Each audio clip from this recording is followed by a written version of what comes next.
നടപടി ഘടിപ്പിക്കാൻ നിർണായക യോഗം വിളിച്ച് അമിത് ഷാ. ജൂലൈ 9 വിവിധ സംസ്ഥാനങ്ങളിലെ DGP-മാരുടെ യോഗത്തിൽ പ്രധാനമന്ത്രിയും പങ്കെടുക്കും. രാജ്യത്ത് നുഴഞ്ഞുകയറിയവരെയും നുഴഞ്ഞുകയറ്റക്കാരെയും ഇന്ത്യയിലെത്തിക്കുന്ന രഹസ്യ ശൃംഖലകളെ തകർക്കുക എന്നതാണ് പ്രധാന ലക്ഷ്യം. ആധാർ ഉൾപ്പെടെയുള്ള കള്ളപ്രമാണങ്ങൾ ചമയ്ക്കുന്നവരെയും പിടികൂടാൻ സംവിധാനം രൂപീകരിക്കും.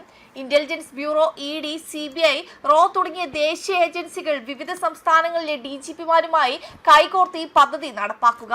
അതേസമയം ഇന്ത്യയിൽ താമസിക്കുന്ന ചൈനീസ് പൗരന്മാരുടെ സ്വാധീനവും ആധിപത്യവും കുറയ്ക്കാനും നടപടികളെടുക്കും. ഇതിന്റെ ഭാഗമായി ഇന്ത്യയിലെ വിവിധ സംസ്ഥാനങ്ങളിൽ താമസിച്ചു വരുന്ന ചൈനക്കാരുടെ വിവരങ്ങൾ DGP-മാർ ദേശീയ സുരക്ഷാ ബോർഡിനെ അറിയിക്കണം. മുഴുവൻ ചൈനീസ് പൗരന്മാരുടെയും വിശദാംശങ്ങൾ നൽകാൻ ആവശ്യപ്പെട്ടിരിക്കുകയാണ്. അരുണാചൽ പ്രദേശ്, അസം, മറ്റ് വടക്ക് കിഴക്കൻ സംസ്ഥാനങ്ങൾ, തമിഴ്നാട്, കർണാടക, കേരളം തുടങ്ങിയ വിവിധ സംസ്ഥാനങ്ങളിൽ നിരവധി ചൈനക്കാർ താമസിക്കുന്നുണ്ട്. ജൂലൈ 9 നടക്കുന്ന DGP-മാരുടെ യോഗത്തിൽ മയക്കുമരുന്ന് ഭീഷണി, നക്സൽ പ്രശ്നം, മതപരിവർത്തനം തടയൽ തുടങ്ങിയ വിഷയങ്ങളും ചർച്ചാ വിഷയമാകും. അതേസമയം മമതാ ബാനർജി സർക്കാരിന്റെ കാലത്ത് ഇന്ത്യയിലേക്കുള്ള അനധികൃത ബംഗ്ലാദേശി നുഴഞ്ഞുകയറ്റത്തിനുള്ള പ്രധാന കവാടങ്ങളിലൊന്നായി പശ്ചിമ ബംഗാൾ ഉയർന്നു വന്നിരുന്നു. എന്നിരുന്നാലും രാഷ്ട്രീയ മാറ്റങ്ങളും ദേശീയ സുരക്ഷയിൽ വർദ്ധിച്ചുവരുന്ന ശ്രദ്ധയും കാരണം അതിർത്തി സുരക്ഷ ശക്തിപ്പെടുത്തുന്നതിനും അനധികൃത ബംഗ്ലാദേശി നുഴഞ്ഞുകയറ്റക്കാർക്കെതിരെ കർശന നടപടിയെടുക്കുന്നതുമായി ഇപ്പോൾ വിപുലമായ പ്രചരണങ്ങൾ ആരംഭിച്ചിട്ടുണ്ട്. പുതിയ നുഴഞ്ഞുകയറ്റം തടയുന്നതിൽ മാത്രം ശ്രദ്ധ കേന്ദ്രീകരിക്കുന്നില്ല. ഇന്ത്യയിൽ രഹസ്യമായി താമസിക്കുന്ന അനധികൃത ബംഗ്ലാദേശി പൗരന്മാരെ തിരിച്ചറിയുന്നതിനും അവർക്കെതിരെ നടപടിയെടുക്കുന്നതിനുമുള്ള വലിയ ശ്രമങ്ങൾ അധികാരികൾ ആരംഭിച്ചിട്ടുണ്ട്. വരും വർഷങ്ങളിൽ ഇന്ത്യയിൽ അനധികൃത നുഴഞ്ഞുകയറ്റക്കാരുടെ എണ്ണം ക്രമേണ കുറയുമെന്ന പ്രതീക്ഷ ഇപ്പോൾ വർദ്ധിച്ചു വരികയാണ്.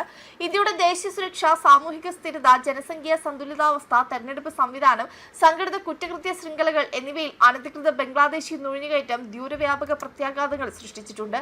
ബംഗ്ലാദേശിന്റെ സൃഷ്ടിയെ തുടർന്ന് പതിറ്റാണ്ടായി ആരംഭിച്ച ഈ തോതിലുള്ള കുടിയേറ്റം ക്രമേണ സംഘടിത നുഴഞ്ഞുകയറ്റ ശൃംഖലയായി പരിണമിച്ചു.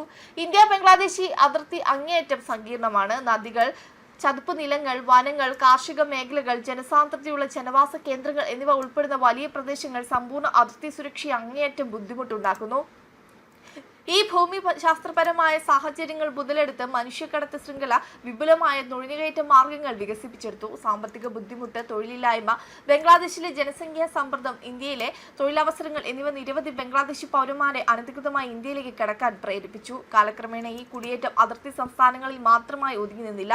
അത് പല സംസ്ഥാനങ്ങളിലേക്ക്, മുംബൈ, പൂനെ, ദില്ലി, ഹൈദരാബാദ്, ബംഗളൂരു തുടങ്ങിയ പ്രധാന ഇന്ത്യൻ മെട്രോപൊളിറ്റൻ കേന്ദ്രങ്ങളിലേക്ക് വ്യാപിച്ചു. വളരെ കാലമായി ഈ വിഷയത്തെ ഗുരുതര ഒരു ദേശീയ സുരക്ഷാ ഭീഷണിയായി കാണുന്നതിനു പകരം രാഷ്ട്രീയത്തിന്റെയും വോട്ട് ബാങ്ക് കണക്കുകൂട്ടലുകളുടെയും കണ്ണിലൂടെയാണ് പലപ്പോഴും വീക്ഷിച്ചിരുന്നത്. ചില മേഖലകളിൽ നിയമവിരുദ്ധ കുടിയേറ്റക്കാർക്ക് രാഷ്ട്രീയ സംരക്ഷണം ലഭിച്ചതായി ആരോപിക്കപ്പെടുന്നു.